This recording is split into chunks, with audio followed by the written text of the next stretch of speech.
Hello, I'm William WhiteCrow, your host, and welcome to Quantum Quest Radio, the show that entwines science, the spirit, and time itself to bring you closer to true reality and the truth. And tonight's show is sponsored by the Crow's Place store, and you can get there by going to williamwhitecrow.com, and just go to the top menu, click the Crow's Place store, and you're there. This is a place where service and high-quality herbal products are the name of the game, and new products are being added all the time. Also, in northwestsafetyandsecurity.com, the place that takes your personal, home, and business safety and security needs seriously.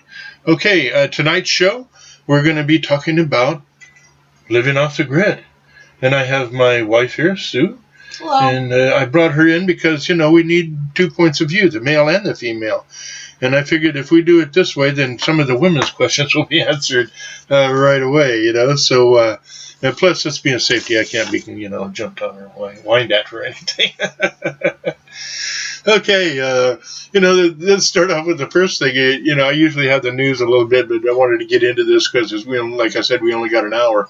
What's it like, living off the grid? I'll let you, what's the first thing you enjoy about living off the grid? We're going to look at pros and cons here real quick. So. Living off the grid has been really good. You kind of get away from society in a lot of ways. You get away from the maddening crowd. You have a lot more peace. It's you're more self-sufficient. You have to be able to take care of your own needs as far as pretty much everything. So we're really not worried about the power going down or something. If we do, we have the parts right here. We can fix it because it's really pretty easy to fix. So things like that. Fewer bills. Right. I would say our bills, we have our property, and that's one thing that I'd like to say right off the top. This is kind of part two of what we were talking about here. The first part here is, if you're going to be living off the grid and everything, you're definitely going to want to have your own property, and you're going to want to have a water source on it, whether it be a lake, whether it be a stream or a river nearby, or a well. You have to have land and you have to have water. And that's one great thing about living off the grid, is because it's yours. Nobody's going to infringe upon your right to have that or anything at this time anyway. What's another thing that you like about living off the grid? For me, one thing is I can turn my power off. Off, boom, and we're back to the Stone Age. We're cooking on wood fires and being warmed around a pit, things of that nature. But then you can flip it back on. The flip is a switch, and we have everything that people downtown would have. Yeah, we do pretty much have everything anybody downtown has. Yeah. We have our computer setups. We have several computers here. We can, we'll talk about this as time goes on. But, what it's like, it's just ultimate sense of freedom to me. I have to put in time and, take care of my yards and do the same thing everybody else does. But if my power goes out, I don't have to do anything usually at my grid for 5 years at a time, every 5 years. I might look at my batteries and check them out and trade them in or something of this nature. But also we can run like our cooling system, our fans all day long. What time do our fans come on here automatically? 8:30 in the morning. And one thing I do have to say is we don't have to worry about the price of electricity going up like they are in so many places. True. We don't have to pay for that local electricity. Yeah, that's true. And we don't have to, it's up to us. Now we have all the conveniences. We have the internet, we have satellite phones, we have the computer, we have the internet, we have Skype communications with all of our loved ones everywhere, all of our friends. Do you see any downside to, I have to say, if you're going to live off the grid and everything and do what we're going to be talking about, you really have to be determined. You're going to be self-educating yourself more. You got to have motivation, and you got to learn how to improvise. But you will, whether you want to or not. You'll educate yourself and learn how to improvise about everything. And you have to really be willing to work. You have to be able to do a lot of things physically. I don't want to, but my game is playing. Yeah, well, you still have to be able to do things physically. You have to be able to, just do a lot more things instead of having to, run down to the local hardware store in 5 minutes. You have to be able to. Well, the good thing, we're about 30 miles out of town. Mm-hmm. So yeah, I agree with her. You're not just going to run down to the corner store. So you prepare a little more ahead of time. When you go to get supplies, you get it for a period of time and all the things you'll need. Mm-hmm. Yep, it works good for me. People don't come out to see us unless they really want to. It's not all about just stopping by. They have to really want to be coming out or anything like that. But I like the freedom of being able to just pretty much do what we want and not have to worry about a whole lot of things. Well, the fact is, we moved out here so we could have our solitude and our privacy and things of that nature, unlike in the city. Lots of people like to come out and see us, but everybody's busy. Things of that nature. Just like we can go see anybody we want to anytime, but when the people come out and see you, they're the people that are your true friends. They're your family. They're your good friends. We don't have drive-by shootings. We don't have any of this type of stuff. And it's really nice. It's very, very nice. Okay, what does it take to live off the grid? Now, we talked about you have to have your land and a water source. I say these are the two top number one things right there, because everything else grows from that, right there. If you have the land and no water, well, you're not going to live on the land, and you can't have water shipped in all the time. No. So you're going to have, be on the shore of a lake, a stream, a river, the ocean, if you're, on the coastal areas, or have a good well. And, we have a really good well. As a matter of fact, it takes care of all of our needs, horses, gardens, everything like that, us the whole 9 yards. So it's one of them things you need. Okay, I want to just touch on the self-education and motivation. That's probably the biggest thing that's going to keep you going. My dream and Sue's dream when we first got together was to have a piece of property and make it completely self-sufficient, correct? Yep. Yep. And we've done that, and we've raised everything with it. We're going to go down a step-by-step here. Let's talk about power. Okay, power is one of the things that you're definitely going to need, especially if you have kids. We moved onto our property with a handful of kids and a 17-foot trailer and a tent, right? Mm-hmm. And within a couple of years, we had mobile home on the property, the septic in the, everything. And you can have composting toilets and things like that. But we wanted to put in a septic system, a complete 100% good septic system. And, for the toilet and everything like that. The gray water we can use and run it out to our plants to water trees, things of that nature. So we try to recycle as much as we can. And believe it or not, if you drink bottled water or anything like that, the plastic that you acquire over a summertime would produce all the fuel you would probably need in the winter, really to recharge your batteries if you're using a backup power plant. Mm-hmm. But the power things that we're going to be talking about, you have hydroelectric that you can use in small streams, and they have small hydroelectric power plants. And we've did that with 12 volt mm-hmm. and everything, and we're great. And this is a one thing I want to talk about power here, and you tell me if you agree, dear, on this, is we don't need 120. With our solar panels and the power packs and everything we have that we have put together, designed ourselves, put together, and everything, we run all of our 120 things off of our 12-volt power packs mm-hmm. with an inverter. And see, that's the great thing. If an inverter goes bad, you just switch out the inverter. It's not like a massive power transformer that's going to blow and scare the daylights out of you or something. And you can add panels or take panels off if you have a defective one. It's very seldom. So, we run everything off of the battery pack. And we do have another switch on the side. So if we need to, we can flip that and we go off of our main power packs and we can run main power from a backup power generator. And that can be from a 4,000 watt to 8,000 watt power plant. Mm-hmm. It runs on gasoline, or you can have them run on diesel. And they can be super quiet. You don't even hear them hardly run, and that's the great thing. So hydroelectric, you can run into streams or rivers. If you're close to them, wind generators, wherever it's windy, you can run these small 2,000 watt or more wind generators. It'll charge your battery packs too. And like we have with our fans in the day, like the wife says, 8:30, boy, boom, they come on as soon as the sun hits the panels. Mm-hmm. And we don't even have to think about it. We just wired them in. When the sun comes up, it gets hot, they turn on automatically. And we're not talking about a sensor, so it gets a certain temperature. They come on automatically when the sun hits the panels. So we don't have to think about it, and it keeps our house cool. Pretty much, well, it actually keeps our house cool all day long, and we don't have to do anything. They turn off at night when the sun goes down, and that's when we want to turn them off anyway, you know. So we're there. Also, the solar, which we have, you can start off easy. They got kits with Harbor Freight. For $145. $145 or something like that.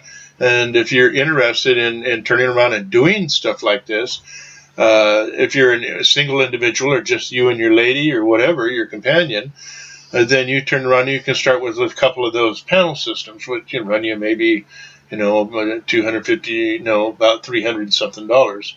And you can charge, well, we charge right now for battery pack just for my office and things like this. It runs me all day and runs me all night long.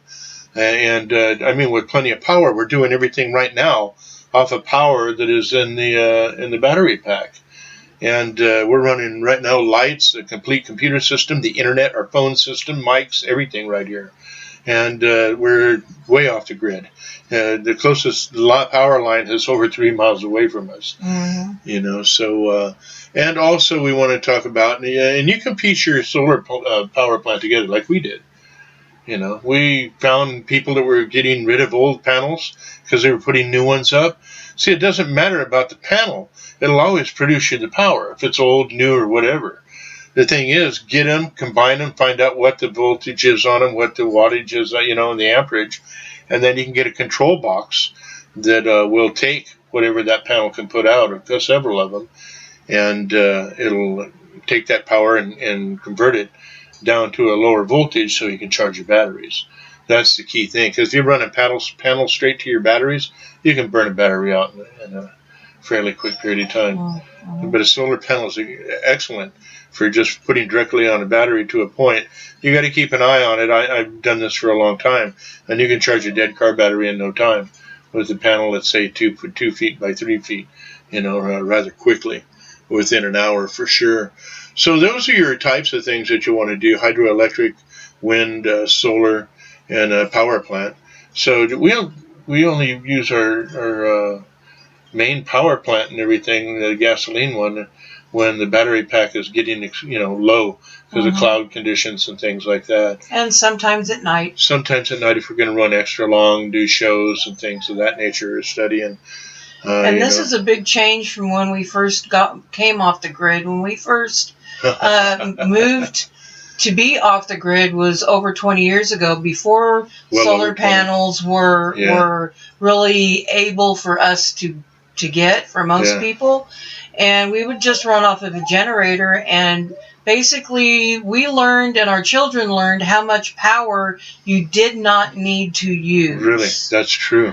And that's one of the things that I find just really pretty cool, is that people use way too much power, way too much electricity. They don't realize how much they're using. And they don't realize how much they're using. When you produce it yourself, you realize.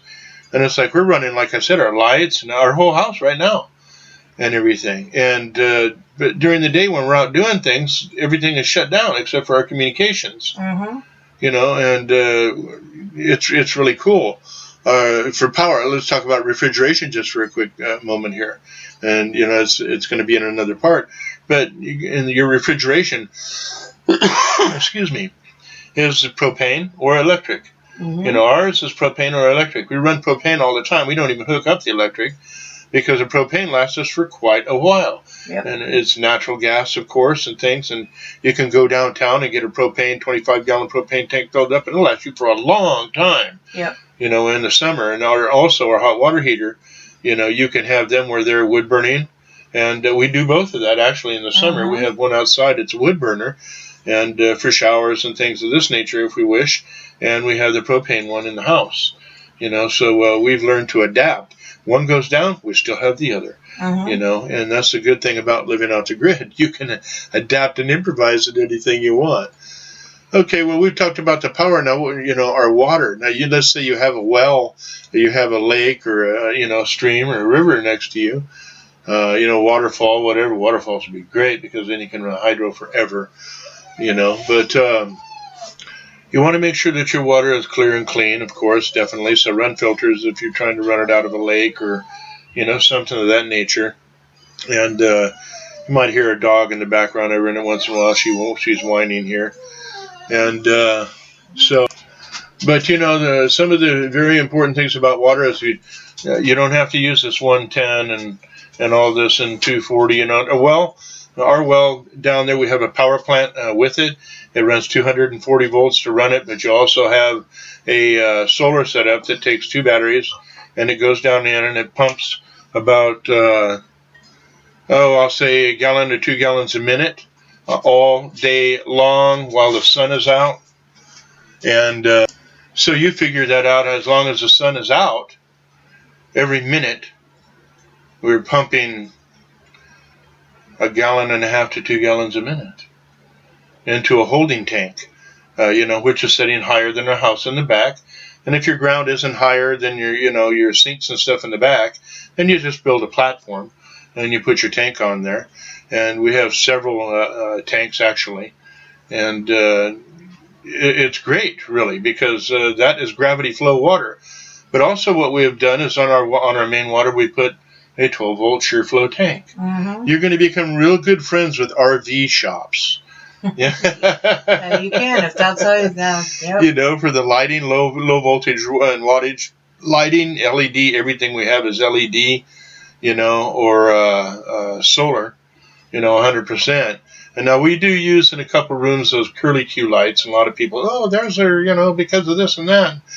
Frequencies that, it works and it gives us lots of light, runs off the battery packs real well, and lasts a very, very long period of time. So really our 12-volt water pump system that we have set up from our tanks to our house gives us a boost besides the gravity flow. We flip a switch by the sink, and we pump 35 psi, something right around there. Good amount. Take your showers, flush your toilets, you do everything that a normal person would do. Mm-hmm. Yep. Yeah, they work. Everything works just fine. Yep. And it's good because we've done this all ourselves. So if something doesn't work, we know exactly what to go to and look for. Mm-hmm. We've taught ourselves this. Most people out there living on the grid, if something was to happen, they got to call a plumber. They got to call an electrician. They got to this and that. We're working with such low power here, until it comes out of an inverter into the appliance or whatever itself. Mm. And yes, we have blenders and you name it. We've had juicers. We don't do microwaves, big screen TVs, all that. Those are major power drainers. And those are things that even if we were on the grid, chances are we wouldn't have use anyway. Them anyway. Yeah, I've never been. Our computer screens and they're fairly large, and you can get panels too. So you can plug your computer into the new screens, LED or LCD screens, and different ones that they have out there because the new ones now use less power. Mm-hmm. I'm not talking about the TVs. I'm talking about the monitors themselves. Monitors, right. So you can run DVDs off of your computer, free online movies. We do it all the time. But the water thing, I want to stay on that before we start getting another thing, because it is pretty nice. I mean, we have the same things y'all have in town hooked to the grid, and maybe a little more because we have peace of mind and knowing if y'all go down, grid goes down, we don't go down. You called me one day about being in town, and hey, guess what? Yeah, I was working at one time, and I would get off at 10 o'clock at night and come driving home in the middle of storms, and it would be dark everywhere. Yeah. And I would call and let him know, hey, there's no power anywhere in town, anywhere. And he's like, wow, really? No power? Because we're sitting here, I'm watching a movie, and she's talking to me on our sat phones, our whole system here. And I had no idea. As a matter of fact, there were several states that went out at one time back in the day. And hey, there's no power anywhere in the county, blah, blah, blah. And you were coming home, and everyone was out except for two places? I saw a couple places down the road. One that was not down our road, but one other one that was down our road that had everything running. So out of thousands of homes, you only seen three. About 3 of them, not counting us, that had power. That had power because they had turned around and invested in the alternative energy aspect of, being off the grid. Okay, now we want to talk about, if you're going to live off the grid, you got to have a home. So we're going to talk about the structures, and there's several things you can do. You can build a cabin, or you can move a mobile home. On property. So there's 2, build a cabin. You design your cabin, of course, however you want. The neat thing about a cabin, there's several ways you can go about it. But a trailer, you can pick a trailer, a mobile home that you want, set it up on your property, and get it all set up nice. You can also, got to go by county codes and everything. Of course, you want everything to be on the up and up. But also earthships, they call it, like down in the Mojave Desert, all out of recycled materials and things of that nature, which is super cool. But when it comes to the cabins and everything like that, not only can you build them out of wood or concrete block, things of this nature, but you can get earth bags. Remember them? Earth bags. And you fill them full of soil and you tamp them down. You look at YouTube and you'll see earth bag homes, and they'll give you a really good idea. Some amazing things you can do with a home that's built out of earth bags. And you can probably even get tiny homes. They make the tiny homes where they'll build them and then just bring them to your place. And oh yeah. Well, you can get a cabinet. It used to be anyway at Meeks for $10,000. Right. If you want to do it that way. But a lot of people that want to go on, and start doing this, I would advise you to find a cabin kit, something like that, or look at a mobile home. Initially, and mobile homes would be a cheaper way. Older mobile homes that fall within your county's code limits would be great. And if you're going to go up higher in altitude, you're going to want to make sure that roof has a good snow load because you will have a roof come in on you in a mobile home if you get like 3 feet of snow on your house and it's not built for a 30+ pound snow load per square inch. Things of this nature. So you want to do your research. I've helped people do that because we've done it ourselves.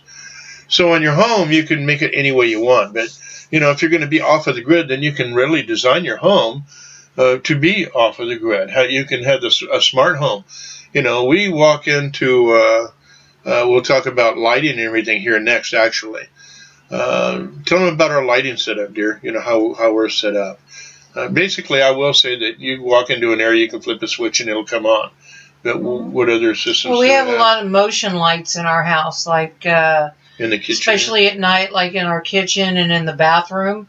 We don't even have to flip on a switch. We just walk in and the light automatically comes on. And we put the panel in the window. The panels on the inside. The panels are on the window so that they will keep them charged, and then we just flip the switch at night and it'll go off when there's no motion going on, and it'll come back on when you come in. When you walk into the area. So that works out really nice, too, because that way you're not wasting the power because it's not going to be left on when you're not in there. That's right. As soon as you leave, it goes off. Mm-hmm. And it's kind of nice. It's, as a matter of fact, the one that I had rebuilt and put in the bathroom works off a little tiny 9-volt battery. Oh, 9-volt battery, yep. The rest of them have their own internal batteries, and the solar panels are in the windows facing the sun.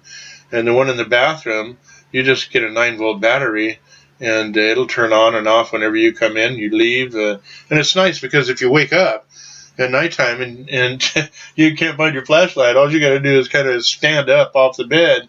Everything comes on for you. Mm-hmm. It's like a robot house, and we're totally off the grid. These are things that we set up and thought about what we were doing. Motion sensing lights, fantastic thing to have in your house. Just make sure your little solar panels are always aiming toward the window. Yep, and clean. They need to be keep them clean. Kept the panel clean too, so they'll charge up well. Definitely. In about 3 minutes, we got a break coming up, maybe 2 minutes and everything. So. That's really important. Also, outside of our house, we have solar lights. Oh, solar lights, yeah. Some of those garden solar lights, one of the things you can do... We got them at the dollar store. Yeah, we've gotten some at the dollar store, and we'll charge them up outside, and then we'll bring them inside quite often and put them here and there. And like when our grandkids come over and stuff, when we don't want to necessarily leave all the power going at night, we'll just stick the solar lights in the house. We'll put them in a jar, in a clear jar. Put them in a jar, and then you pretty much have all wherever the grandkids every room lit up just fine. Mm-hmm. Maybe not good enough to read or anything. They're night lights for grandkids and people and company that comes over, basically. And we can bring like 25 of them, and you can light an area up real good. But you don't even have to do that. Like we said, everything is motion sensed in our house. So if you get up off the couch, if you're staying here and everything, you're going to have things turn on for you automatically. So that's a really good thing. And we like to leave things off during the nighttime anyway, because we just don't want to waste the power. We don't want to waste the energy. That's one way that we feel that we're helping, helping the planet by using as little power and as little energy as possible. Okay, that's the key. Our fans turn on automatically. Our phones run off of everything during the day and the night. It's stored in power. Our lighting is the way we want it set up. I always wanted it, kind of like a spaceship house. You turn around and you get out of bed, and your computer, turn the light on 50%, whatever. Well, we've got it better than that. We don't have to open our mouth. All we have to do is set up, and then lights will come on for us. We make our bedroom when we got to flip on a light and flip it off. But as far as hallways and kitchen and things and living room stuff like that, everything is automatic. And this place lights up at nighttime. Well, we got a break coming in right now. So I'll tell you what, we'll hit you on the other side here, and we'll be talking about communications and things of that nature right there. So hang in there, and we'll catch you on the flip side here. So we got to take a break. Okay, here we are back. And it's been having a good conversation here, me and my wife. A lot of people have asked me over the time, what it's like to live off the grid and how do you get to that point and everything. It takes time and perseverance, It doesn't take $1 million to do or $10,000 to do it. Actually, the system that we have set up right now costs us less than $1,000 because I went and found solar panels, all this types of stuff, at flea markets, and people were taking some solar panels off their home, replacing them with new ones. I get the old ones. So, the thing about it is if a panel's going to produce power, a panel's going to produce power. That's it, period. Yeah. If you get it free, if it costs you $25, that $25 investment, and that panel's going to keep going for years upon years upon years. So, the initial cost, everybody says, well, I'm going to spend this much money, $5,000 and getting this going. When am I going to get my money back out of it? Well, the facts are, folks, the second you switch on that power and it's free, you've got all your money already. That's the way I look at it. And I've never had a problem with any of my panels, any of my boxes, because I preventive maintenance. I look at them, once a week, make sure everything's okay. And I don't have to do that. It's usually once a month, that we really, look at things and check things out, make sure we don't have any problems arising by loose wires, anything like that. Once your system is in, is in. So the facts are, once your system is in, you got free power. The money that you put out is I don't even worry about it. I didn't. We just got what we needed. We set it up and everything. We went, took a big breath of fresh air because no more bills. That was the end of it. Every 5 years we have to trade in a battery or 2 or 3 maybe, but because of their warranties, we have it set up where we just rotate the system, and it works real, real good. So there we go on that, basically on the power and stuff of that nature, getting your solar panels. I just wanted to throw that out there, in the communication and lighting section here, because it's really important for people to understand that there's a lot of people throwing away stuff out there, getting rid of it. You got flea markets out there. You got, secondhand stores. You're going to find some of this stuff. Yard sales. There'll be sales at Harbor Freight, or other places, and start looking at these things and start going out there and looking around and start getting what you need for your system. I'll tell you right now, if you got 6 medium-sized solar panels, you got a controller box, for them, and you got yourself 6 to 8 batteries, you're going to do pretty good. I live off this stuff on an everyday basis, and there's many ways you can set it up, but it's worth it. Believe me, it's you can have washing machines and all that kind of stuff. Yeah. And those people, if you don't want to run it off your solar panel, you can have your washing machine set up so you can run your main power plant and still wash your clothes and do all that type of stuff, just like downtown. There's no difference, and you're not hardly using any power here. You're not causing a coal power plant where something like this really produce more CO2 or things of this that you put into the air. Right. Okay, with that, let me see. We're in communications. Yeah, we're going to talk about communications right now. And we have a little bit because we talked about our satellite phones and everything. Yeah, our phone's on satellite. Cell phones don't really work where we are because of just mountainous areas. You know, you're going to be lucky in places. Sometimes they'll work, sometimes they won't, and we just happen to be in a spot where most of the time cell phones don't work. Sometimes people will find a hot spot, like if our driveway, if our Wi-Fi's on, then sometimes it'll work. But there's only one spot in our driveway. Mine doesn't. The cell phones that we use, we don't use the bigger fancy ones, so they don't really work for us, but other people's do. It's simply because we are on a mountainous terrain. Yeah, so they're great for if you're on the road and you're somewhere and you're closer to town. But out here we use CB radios as well. Mm-hmm. And linear things of this nature. If you need a linear, it's a simple thing to boost up the power, for your signal from your CB. We have shortwave radio setups, 2-meter, 10-meter radio setups. We have handheld radios as well. And so if he's on one part of the property and I'm on another part of the property doing something, we can communicate. Mm-hmm. So if there's a medical need or even fires, we've had an 8,000-acre clover fire. And because of our communication and us being off the grid, we were able to stay here and fight the fire and help neighbors and everything instead of having to leave. Because one thing about fire, if it runs through an area, it's going to burn your phone lines out, it's going to burn your power lines out, it's going to burn everything out. That doesn't happen here with us. All right. There can be a raging fire going on all the way around us. We still have communication, we still have power, and we still have the ability to continue doing what we're doing. Yep. But we think ahead. So like I said, our communications is the same. Actually, we got more communications than most people. We do. Yeah. We got 2 phones, office phone, plus the main house phone there. We got your computer, my other research computer right here all the time, so we can be doing a dozen different things at the same time.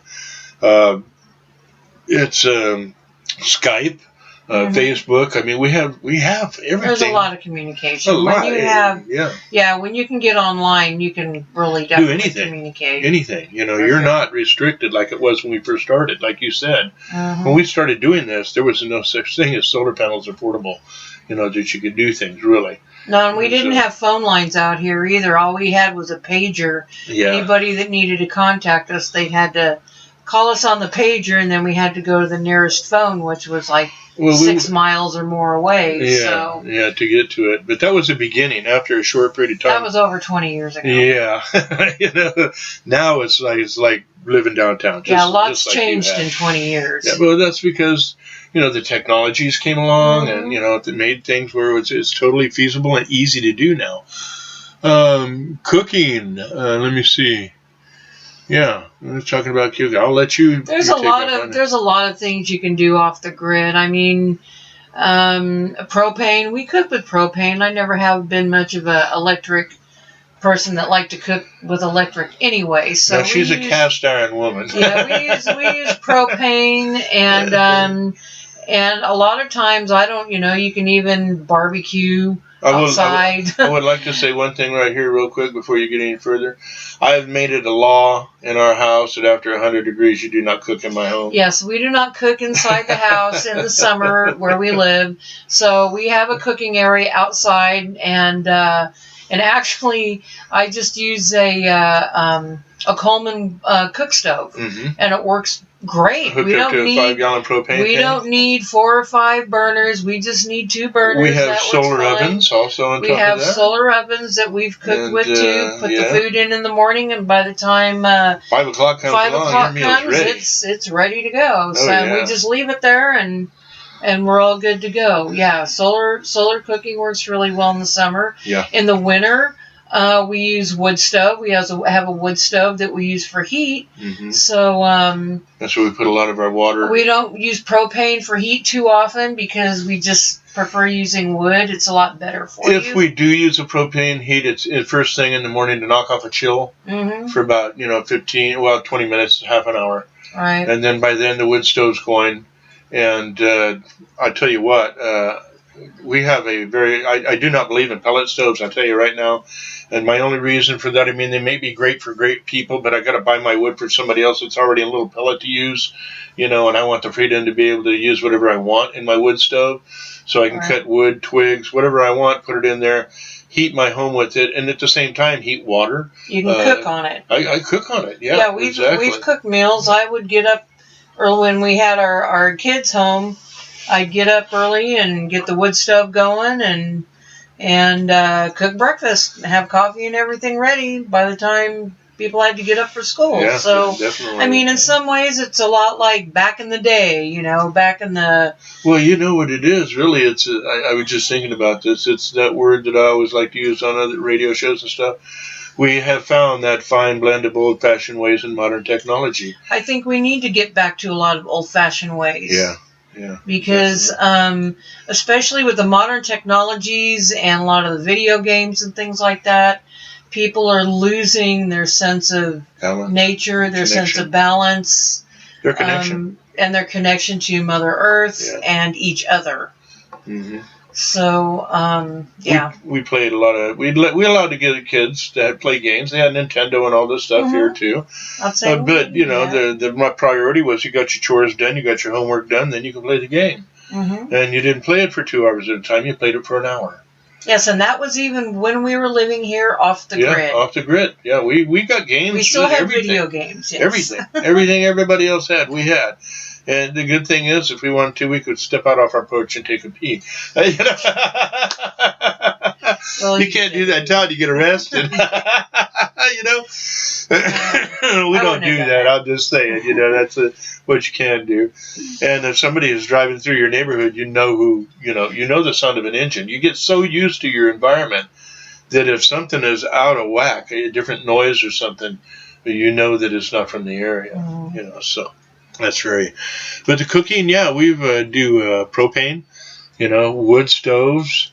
Also, and we cook solar. Mm-hmm. So, we have 3 different ways of preparing our food. So we do things like that also, but that can be in the gardening thing. But I tell you, all your food you can dehydrate. We've had dehydrators. Mm-hmm. Right here. I've even made solar observers, where we can look directly at the sun and things. But I'm a science nut, and a tech nut, but I like that fine blend of old-fashioned ways and modern technology because that's the way we all need to live in the future. Now, heating and cooling. Let's talk about that a little bit. Well, the heating we've already kind of talked about. Yeah, we use wood heat. Yeah. The electric heaters just use way too much power. Well, it isn't just, it's a different kind of heat. And it's not good for you. It dries you up too much. Yeah, it does. And wood heat, when we use a wood burning stove, we'll put like a kettle of water on top of it. Mm-hmm. So when it gets to a certain point in heat, and I like my heat, I'll be honest with that right now. Oh boy. I have driven the wife out of the house. Here it is in the wintertime, and people come to my house and all their gear and everything, and they walk in and they start sweating. I keep it up to possible 90 degrees sometimes. Oh, yeah, it's like go outside and cool off a little bit and then come in and appreciate the heat. Yeah, exactly, So, it's pretty fun because people like to come here. Actually in the wintertime and in the summer because they get fresh, cool drinks, or in the summer they get the cocoa or the drink offered, from friend to friend, family to family, an alcohol drink or whatever there. So, cooling, like I said, the heating can be propane, it can be wood, and we actually use fans in the winter too, because circulate the heat. It circulates the heat. We'll use like one fan just to kind of circulate it. And it's a big fan. This sucker's 3 feet across. That wind. It's called a wind machine. Mm-hmm. And it's that we stay really warm in the winter. It makes you and cool. Now, air conditioners are really not all that good for people anyway, especially if you're going in and out of your house. And we have we had an air conditioner years and years and years ago, and it didn't even do any good. I mean, it's like you get so used to it that you kept having to turn it lower and lower and lower, and you still were hot. Now, we'd use either a swamp cooler or fans. Yeah, in our area. here now, and it's like we're cool. It seems way cooler than even using an air conditioner. Yeah, well, really. we've gotten to the point, we're both 63 years old, and if it gets too hot, what we do is get a mister, a bottle, handheld mister thing, and just kind of spray us down, and let the fan hit you for 5 minutes, and man, it cools you right down right now. It's a technique we used, in the deserts and everything for a long, long period of time. Or just a cool rag and wipe your face. Or a cool rag or something like that. But we've acclimatized ourselves, and when it gets hot, the fans come on, like I said, automatically. And believe me, I get these little tiny, they're small 12-volt fans. They oscillate. And every room has 1 to 2. And as soon as the sun comes up, they all start working. And you can be outside at 110, because it's normally, 109 to 115, 16, 17 here. It gets 118, sometimes higher here. Yeah, exactly. And it gets, in the summer. We've had in the wintertime to about 12 below at the lowest we had here one time, something like that. I don't remember it being 11 or something like that. I remember it was about 10 degrees below zero and everything. So we have, a varying temperature and everything. But when it comes to heating, we got that down pat, no big deal. And a good hot shower always in the wintertime helps you out too. And I'll tell you something else. A good hot shower in the summer too. Take a good hot shower and then dry yourself off and walk out into your hot weather. It feels like you're at 70 degrees. We do that as well. So that helps you, teaching you some off-the-grid stuff here. But the cooling, basically swamp cooler. And we've had people offer to buy us, hey, we'll buy you an air conditioner, and they meant it out of the goodness of their hearts, but we like how we have things. We are cool. And we have a lake on our property, so if it gets too hot, we just go jump in the lake, and go swim with the fishes, So that's another thing. Also, if you're off the grid, these are things that you'll be able to do. You'll have the time because you're not paying money on the extra electricity and all these other things. So take a road trip, go to a lake, go to the river, go do something, Just go for a road trip where the cold wind is hitting you as you're driving down the road. Okay, and you can set up swamp coolers where they're not hooked to a regular deal. You can take a 55-gallon drum with a pressure pump and a solar panel and battery, and that thing will run forever for you, with the inverter. But we switch everything to a 12-volt system. So a regular swamp cooler with a 12-volt setup in it and everything will give you a continuous breeze. Also, you can dig a trench about 6 to 8 feet deep. 8 feet deep is good. 20 feet long, and put I'll say about an 8-inch flexible pipe in there, one going into your house, one on the outside that has a solar panel on it, and an intake fan. Of course, that'll be covered by a box so no critters can get it. And that pipe going underground, being buried that far underground and coming up into your house, will give you about 65 degree temperature all day long. And on a hot day, you might get a 70. But that's cool air coming with free because of that fan all the time. And I can design it. I'll put it on the internet one of these times real quick so you can see and understand what's going on there. So that's where we're at there. Let's talk about our gardening real quick here, and animals. Because if you're going to be going off the grid, you're going to be doing this too. So we've talked about water. We've talked about cooking. We've talked about power. We've talked about a lot of things. And, there's less stress also living off the grid, I found. You're not worried about, like I said, the bills and, making appointments for somebody to come over and fix something, because if you're living off the grid, you're going to know your systems. You're going to know what to do about them. Okay, so our gardening. We've tried many different types of gardening. The best gardening that there is for the power and the affordability and everything is regular ground gardening in small space, like French intensive gardening. We've done that. One of the best ones I think we had was one year. Yeah, I put everything in containers, and they were, 25-gallon containers or 30-gallon containers? We took 55-gallon drums and cut them in half. And I grew all kinds of stuff. We just grew all kinds of things and ate off of it all summer and canned a bunch of things and that one did really, really well. What we liked about that is because it was contained. It was all close together. Yeah, it was close enough together that it kept the ground fairly cool. So, and because it gets pretty hot here, so we had to make sure everything was staying really cool. We didn't get a ton of insects, of course, with the tomatoes. We got the stupid tomato worms, but took care of those. That was one of our better gardens, and we could move things around if we had to, too. I just took a hand truck, a little tiny, hand truck, forklift kind of thing. You put it under there, put a belt around it, pick them up, and move them wherever you want to. All right. And the good thing about it is the nutrients that we put in it and the water we put into those container gardens stay there. It didn't evaporate out into the ground or anything. And plus we put like burlap or straw over the top. A little bit of straw, not a lot of straw. A little bit of, but my favorite is taking a big piece of cardboard, cutting it a little bit bigger than the planter, cutting a slit down the side towards the middle. You cut it in a circle, of course, and then make a little circle in the middle that's big enough for your plant, like the trees and stuff, and put around there. And it keeps the sun off of everything all day long. And carpets. We put carpets down in between the plants. You can wet it down to humidity. Carpets definitely keep the ground for your trails and walkways and things like that. And stuff like that. We have gravel out there now and everything, but it's just something that's really cool. And animals. We've tried raising pigs and cattle and everything in our lifetime, and we have found out ourselves, unless if you got a cow wandering around on your property out there, that's cool, for me.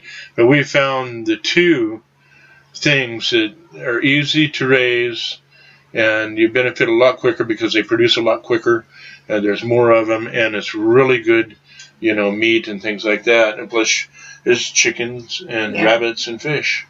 Yeah, chickens, aquaculture. And fish, yeah. Chickens are really not that hard. You just have to make sure that they're critters can't get them.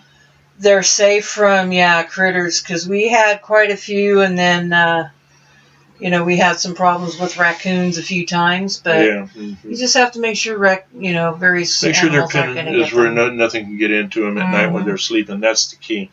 During the daytime, not much bothers them. They're out there wandering around. And during the nighttime is when you're sleeping, is when the critters are going to come around and try to get them. So make sure that your chicken coop and your rabbit coops and things like that are taken care of. And my advice also when you're raising rabbits is have fans going the hottest part of the day, things of that nature. And you're able to turn around and keep them cooler. Keep everything shaded when it comes to rabbits. That's a very important thing. And all of your animals and things that you have, I'm going to tell you a little secret we use. I'll take a 55-gallon drum, and then I'll take and run, put it up a little higher than their waterer, and then you can turn it on to where it's just dripping. And I can fill that 55-gallon drum up once a week, and they'll have fresh water all the time, fresh, cool, dripping water right there, wherever they're at. So, and they like the sound of that dripping water. We found our chickens and everything kind of flock around those areas in the shade where that's at. So you don't have to run out there and water them every day in the summer or winter. You just have to make sure that drum is filled up. So you have your chores that you have to do, just like on any place that you're going to have and be independent. So that's I don't know what else to say right there. Really. Mm-hmm. It's important. It's important having your gardens and having your animals if you want to be independent, because that way you can feed yourself. And with animals, of course, you would have to go and buy feed unless you can grow some of the feed for them. If you're free ranging your chicken, you just use a little grain every now and then. Get a little grain here and there and stuff like that. Having goats, a lot of people like having goats because they can eat the weeds. They can eat the weeds. They can drink the goat's milk and even eat the goats if they got to be too much of a problem. So there are things that you can do, and to be independent. That's the key. And how bad do you want to be off the grid? That's the question you have to ask yourself. And with hydroponic gardening, with the fish and the whole thing. The hydroponic is different than the aquaculture. Oh, the aquaculture, yeah. Aquaculture is where you raise fish in a tank or whatever, and that water goes down into the garden and siphons, and it's a process. You go into YouTube and you can. Type in aquaponic gardening and it'll show you several different variations on how to do it. But you're growing two crops. You're watering your crop with water that already has the fertilizer in it. from the fish. Right. So you don't have to put a lot of chemicals or anything in your garden. And talk about lush and green and growing good. Mm-hmm. Everybody knows what fish emulsion does and a good drink of water does to plants, and that's fruit trees too. Mm-hmm. Everything. Having trees is kind of important too, because you have fruit. You get your fruit trees and your nut trees. And but things we like that. We got what do we got? 2 almond trees. We got 2 little walnut trees. We have peach tree, a plum that galactic pear, peach, whatever it is. It's delicious. Peach. Oh my gosh. Yep. And then we got a plum tree. A plum tree and an apple tree. And so, that's a lot of food there when the season comes, and you can store this stuff or dehydrate it or dry it or make it into applesauce or, mix it in with other recipes and things that you have. So really when your garden and your animal area is the 2 things that are really going to give you your independence. It's going to cut down on your food bills, everything like that. We figure it was not $18 for a bag of food for the chickens. We did that one time. And we got more chickens and we fed the chickens with that. And it lasted us, about 2 months total. Oh, something like that, yeah. For one bag, and the chickens loved eating the wild stuff. They were free range. We gave them the grain and stuff at nighttime and early morning, so they'd come back into the hen house and everything. But the eggs that we got out of were well over the cost it would if we went to the bottom of the store. Because we would get extra large brown eggs, and to buy extra large brown eggs, organic eggs in a store is $4 or $5 or whatever each go time. Do it, check them out. And we get so many dozens of eggs out of these chickens and everything that it was like double the amount of what the feed was for, on the eggs that we got back. And that's not counting when chickens get to a certain age, and everything, they're not producing, you eat the chicken. So for the bag of feed that would last us about 2 months, because the chickens were out there running around getting their own food out of the wilderness, and lasting us 2 months was well worth it. We had chicken, we had and the eggs also. And the rabbits, they got a lot of the scrap vegetables and everything we had.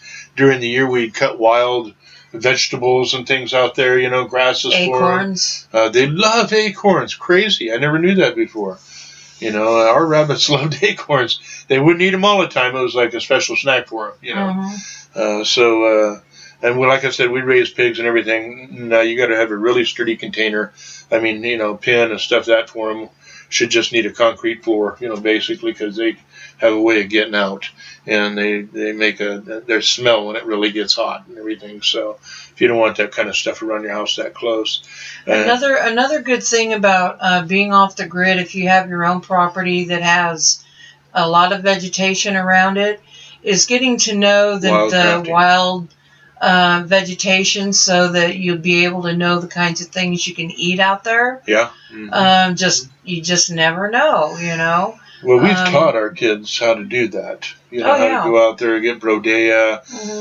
There's plantain out there. I mean, there's just so many. Oh, pine nuts and clover and cattails. Everything. All kinds of things. And they know how to get it. Wildcraft it, cook it, mushrooms. Fix it. Yeah, mushrooms. The acorns, which you can turn into washish. I had to take my wife down to the Indian reservation and learn how to make washish, and that's quite a process. Tortillas, and enchiladas.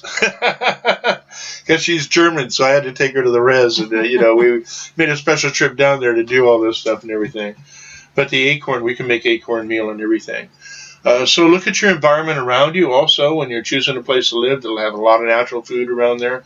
I have fish in my lake, things like that. I got other streams and rivers and lakes around us, within several miles. So it's easier for us if let's say all of a sudden the economy collapsed and everything like that, and money was, you had to take in $40 to get a loaf of bread, we could still survive because we know how to take the tops of the cattails and mix it with a little bit of flour and get a higher protein meal.